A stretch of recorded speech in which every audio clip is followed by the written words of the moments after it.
Greetings from Seoul, Korea, and welcome to the GSL. We are here in what is it, day... How many days have we done this? Day 9, maybe? Day 9, man. It's been going, man, but it is the last day of the round of 64, so that's really exciting. Tomorrow we start the round of 32. Wow. We've been doing a lot of casting here. Yeah. I'm loving it. The tournament's been really exciting so far. We've had some upsets. We've seen some new names coming through here, and we got some pretty cool games today because, unlike normal, we have a lot of Zergs here. Yeah, we have a lot of Zergs playing today. 3, in fact, and I think 2 might make it through. Yeah. I think at least 1, maybe 2. Yeah, I'm hoping. I'm hoping for some more Zergs to make it through because they actually just recently compiled results from all the tournaments. Yeah, since the game came out. Yeah. And it looks like Sheth and Damaga barely pull out a couple tournament wins in the beginning. So Zerg's been having a hard time right now in StarCraft 2. So. Obviously, Blizzard's going to be patching stuff and everything like that. But so hopefully we'll get some Zergs through today. Now our first match for the day is going to be Bleach versus Ssoja Wera. Yeah. The Wera team. Wera, a lot of good players on that team. And Ssoja, I believe, is one of the newer members of Wera. Yeah. But in a funny kind of reversal thing, it seems like the newer members of Wera are towards the top in the skill of Wera. Wera was kind of like this big team. It's you look at it, looking for a team. Wera has a lot of good players that are in GSL and all that. You want to practice with them? Okay, maybe I'll join that. And a lot of really good players have joined them recently. Ssoja is one that I believe is one of those. I do think he's one of the newer players on the Wera team. As far as I understand, he's actually very new. And Wera, of course, another one of these big Korean teams like OGS, like Prime, trying to fight their way through here. Yeah. And, of course, these guys, it's a big moment for them, even though it's early in their careers, because if these teams do really well, they can get more sponsors. Exactly. So there's a lot of pressure put on these guys. These teams do not want to fall apart. Yeah. And, they figure one day the big Korean company is going to come in and say, hey, I want to sponsor this team. Look how many good players they have. So all the teams fighting so hard to get as many players as far as they possibly can in this tournament. It's really, really exciting. And we got our guys in the booth already prepping up here. By the way, if you guys are just not joining us, we have a new setup here from the Classic. We have 4 booths, and it's proven to be very effective.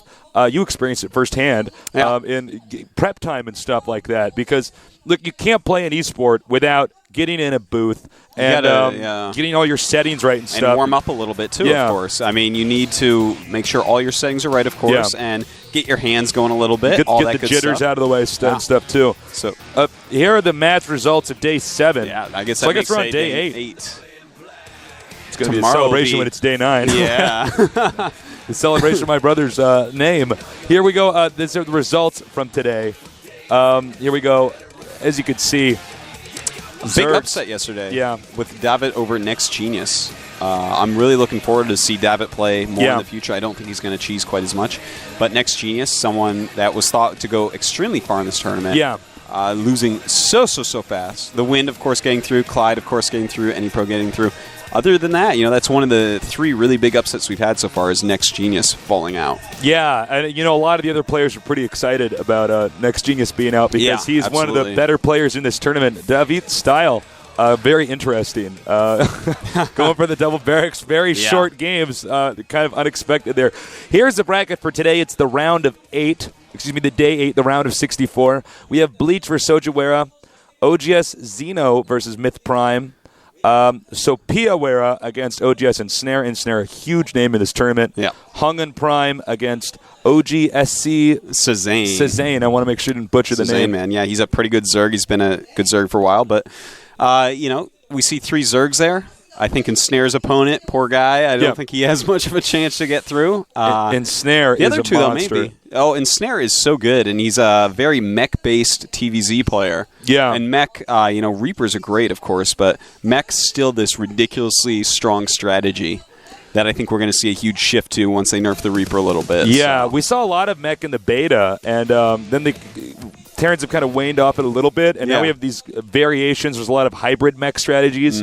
One of the interesting things for Terran is that they can open up doing one thing and then transition into something completely different, which has been giving a lot of players a lot of trouble. For instance, you can go Reapers and then just tech straight to a Thor. Yeah. Or you can go Reapers and then just tech to a bunch of Hellions with the blue flame and throw a Zerg off that way. So there's a lot of people trying to learn how to overcome that. I mean, one solution is to try to scout or do whatever it takes to get in there with an overlord or something.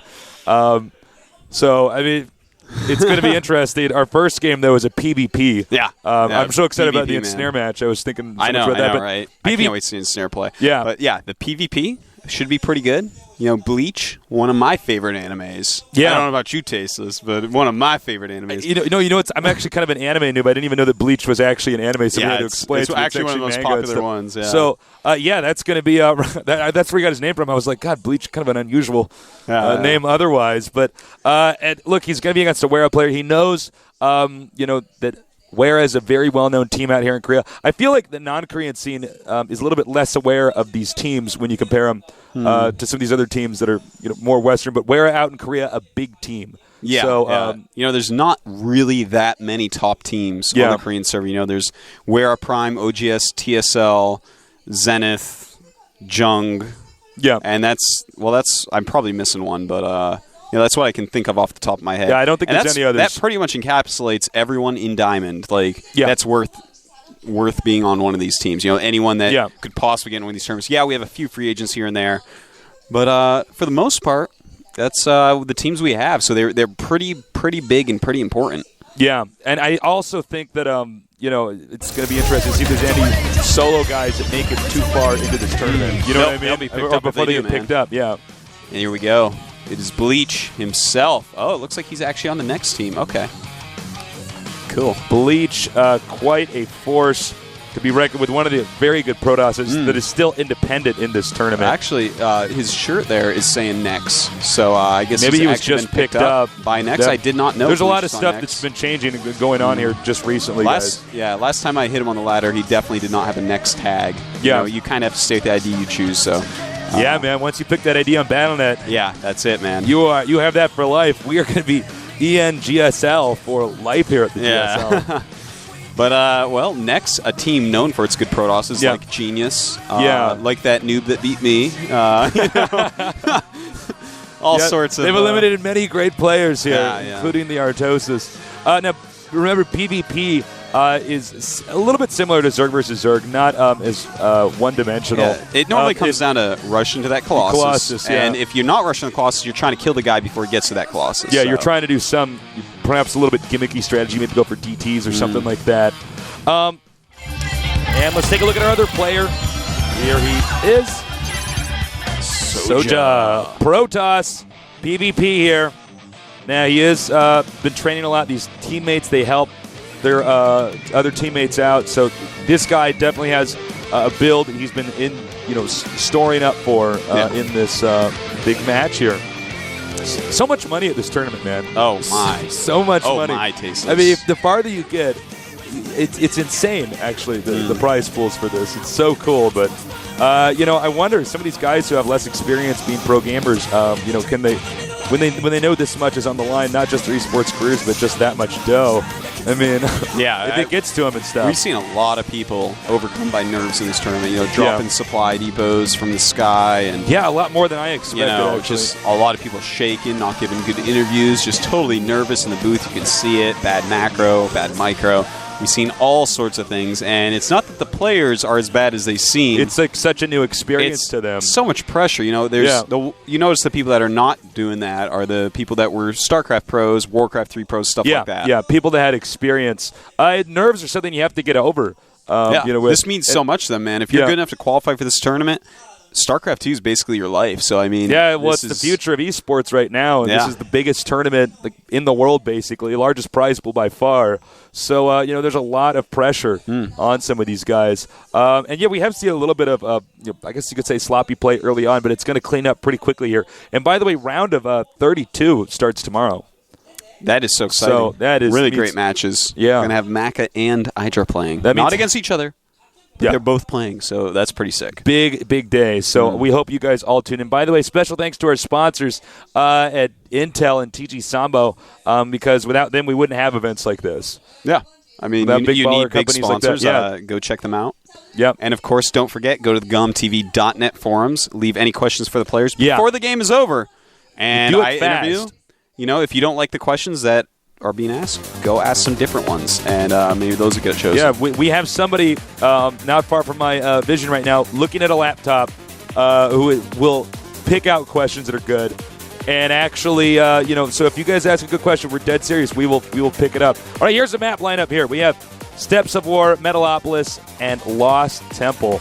Yeah, Bleach takes out Clueless Ravine, Desert Oasis. Pretty normal picks. Ssoja, Blistering Sands, and Delta Quadrant. Reasonably normal picks. It's funny, though, the Metalopolis map that they show there is actually not Metalopolis. That's not Metalopolis. That is Delta Quadrant they're showing. All right, so that's the new Metalopolis. It's called Delta Quadrant. Let me check yeah, that is a bit confusing. So somebody made a mistake up there. So we'll find out what that second map is here soon enough. I'm pretty sure it's going to be metal. Hopefully since someone took out Delta Quadrant. Yeah. So hopefully. They just rename the map. It's no. So, no shocker. They got rid of Kulas Ravine. Kulas Ravine, probably the least popular map along with Desert Oasis in this tournament. Kulas, man. It's that map such a nightmare to play on. Well, it looks like we're going to get started, We're doing this. Let's get ready. PvP. Who will win? Only time will tell.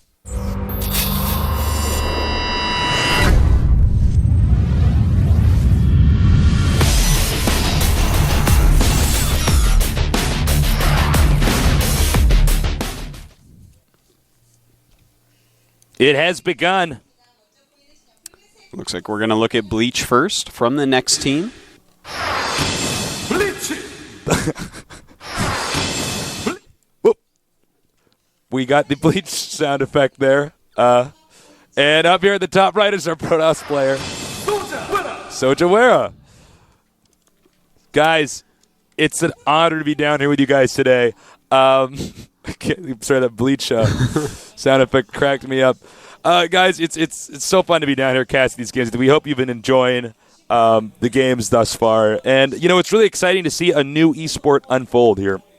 Yeah, this is so great because back when I started in esports, way back competitive, when Starcraft 1 basically came out, it was nothing like this. There was nothing like this in the world. I remember watching the first games ever televised from Korea, and now look at where we are in Starcraft 2, the same type of game, very similar game to Starcraft 1. Yeah. But here we are, 12 years later, and look how big it's become. I remember when I first played StarCraft 2, some of the features were different.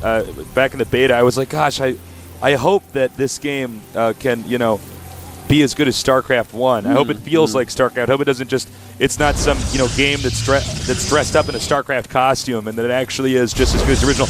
And it turns out, now that I'm playing it, it feels just like StarCraft. So I'm so happy to be casting this game for you guys here today. By the way, both these guys 2-gating, not a shocker on Steps of War. Yeah, it's just so close that you got to watch out for that. If you don't have sentries already popping out within 2 gets there, you're just going to have less zealots. And what do you do with less zealots? In this game, units get targeted, the probes get targeted a lot easier than in StarCraft 1. So it's very hard to defend 2 gates with just 1 gate in this game. Yeah, one interesting factor is that you can't, the trick where you bunch up workers and then you right-click through a zealot and attack with that. That doesn't work at StarCraft 2. So you actually have to be very careful to not get your opponent gets too many zealots. That's going to really mess you up. You're very true. And you know what I really like? We just clicked on those 2 gates. And if you click on the other 2 gates in your opponent's space, they're both rallied all the way into each other's mains. So it's pretty optimistic rally points. Yeah, no kidding.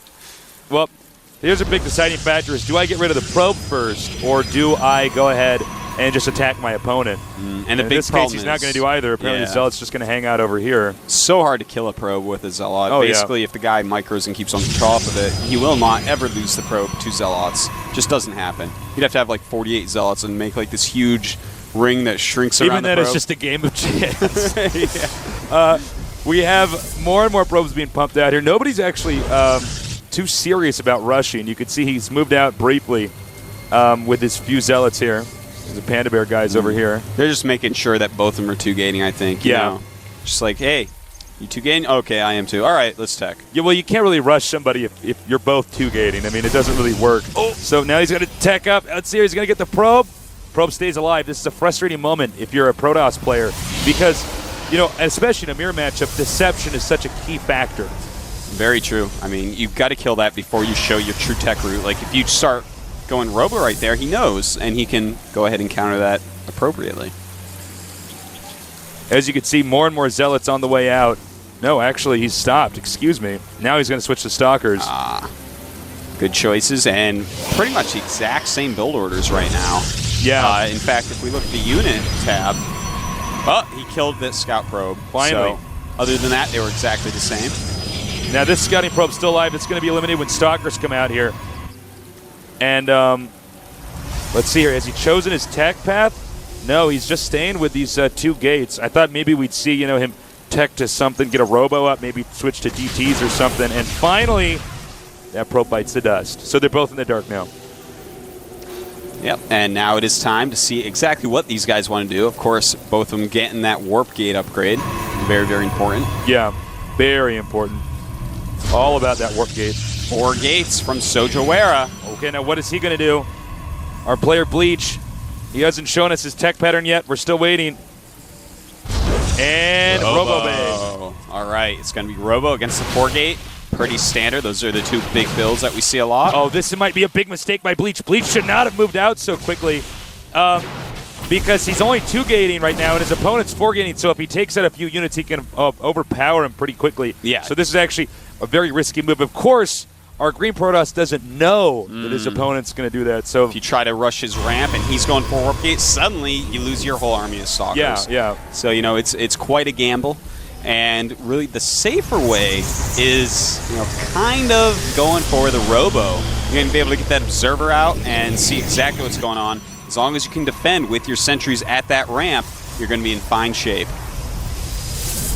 Robotics facility is done. He's going to get an Observer. Now remember, if you 4-gate, you do not get any intel, really. Yeah. I mean, you don't have observers. You're taking a risk. You're in the dark. You're basically if DTs come, you're in pretty bad place. It's a bit of a gamble. But he's going to go with it. Basically, you're saying you're going to win with raw muscle, not with I wouldn't want to say not with strategy, because there is actually a lot of strategy to this, but not with something that's more tactical. Now, Bleach's Observer is out, so he's going to know pretty quickly what's going on here, and he's going to realize that he's actually going to be behind economically, since this Protoss over here took a gamble, and it worked. Yeah, I mean, he's taken that base, and I don't think that he can be broken right now.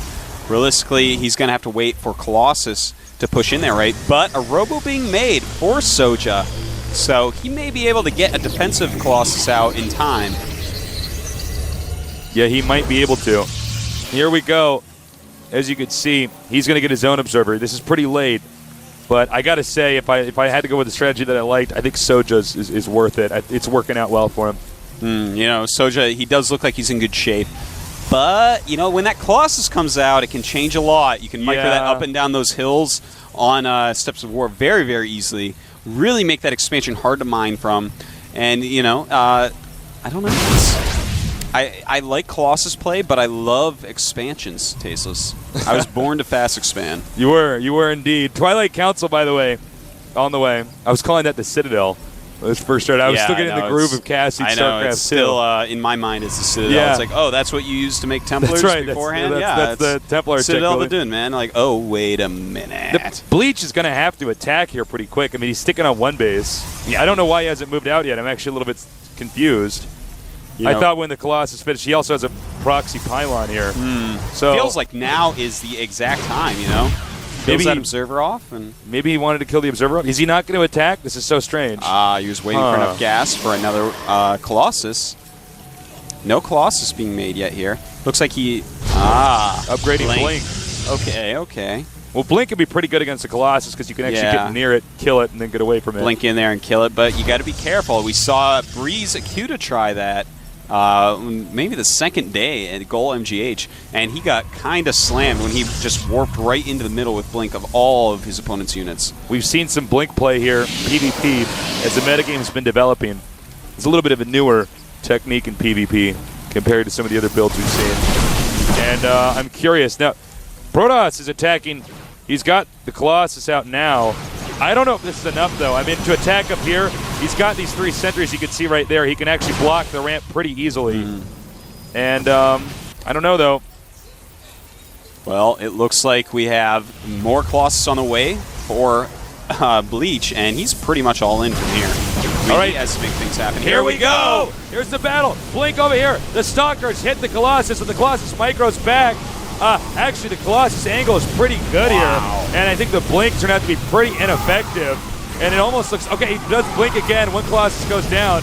But are there too many Zealots and Stalkers left over?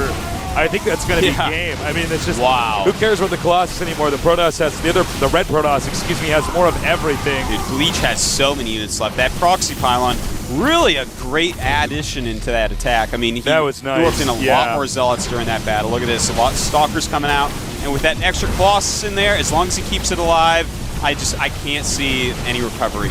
This is pretty bad, and I gotta say, it looks like our green player here, Ssoja, just got bleached. Wow, he just got bleached. This is just brutal. I mean, this game... It's going to ruin his roots. I did not actually expect this rush with this tech here to succeed, but I don't think that our Protoss player should tech to blink. I mean, going to blink seemed... I don't know. I almost feel like the Zealot legs might even be better if you're going to make, so many gateway units. Rush up to the Colossus if you possibly can. But, I think I understand what he wanted to. He wanted his opponent to make a mistake, have the Colossus too far off to the side, blink right there, kill him, run away. Yeah, but he controlled the Colossus too well. Yeah, man. And there it is, GG. Wow. Bleach with some very strong play there with the Colossus. Didn't make any mistakes against the blink rush. Yeah. And, just crushes him with that one base play. That's the power of the Colossus, man. The Colossus is a pretty good unit. Yeah, it's pretty good. It's got long legs. It can walk up and down hills. It's just like Tasteless. Well, unfortunately, Ssoja just got bleached. We're going into game number 2 here momentarily. I did not actually expect the second Colossus timing attack to work. I actually would have gone with the first Colossus, but yeah, well, I don't know. What are your thoughts? I would have been. I'm not a Protoss player, but I definitely would have at least started prodding with that first Colossus. Yeah. At least harass a little bit, stop some mining, see if you can pick off a unit or two. Yeah. Because as you wait for that second one, it seems like the Protoss could have done that. So I just keep thinking about that game. I'm really curious about. And I keep thinking, why not try some sort of flank? You do have Blink. Maybe jump down to the low ground and try to surround. But there were a lot of Zealots for Bleach. He had so many Zealots there, and they do so much damage, so you can't get too close to try to snipe those off. It's a very hard to beat unit composition when you don't have Colossus of your own. He should have done a triple force field on the ramp, I think, and then stayed back and turtled and baited the Colossus up there. Yeah, because it felt like all of a sudden he walked in there. Oh, by the way, we're about to start this game. So let's go into game number 2 with Bleach versus Ssoja.